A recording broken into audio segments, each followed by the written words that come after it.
শোকত ভাগি পৰিছে জনপ্ৰিয় কণ্ঠশিল্পী আচাৰ্য বৰপাত্ৰ। হয় বন্ধু বান্ধৱীসকল,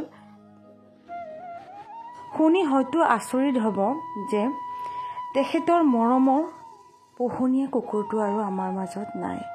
হয়, এটি সন্তানৰ নিচিনাকৈ মৰম কৰি ডাঙৰ কৰিছিল এই পোহনীয়া কুকুৰটিক। তেওঁৰ নাম আছিল বগী। কণ্ঠশিল্পীগৰাকীয়ে প্ৰায়ে তেখেতৰ লগত তেখেতৰ মৰমৰ বগীৰ ফটো ছ'চিয়েল মিডিয়াত প্ৰায়ে শ্বেয়াৰ কৰি থাকে।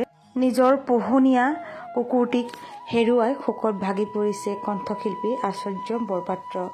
অনাবৰতে তেখেতৰ লগত লাগি থাকে বগীয়ে আৰু যোৱাকালি তেখেতৰ মৰমৰ কুকুৰটি চিৰদিনৰ বাবে গুচি যায় আৰু তেখেতে এটি ছ'চিয়েল মিডিয়াত পোষ্ট দিয়ে। তাত তেখেতে লিখে, তুমি সদায় মৰমৰ হৈ থাকিবা, য'তেই আছা কুশলে থাকা বগী।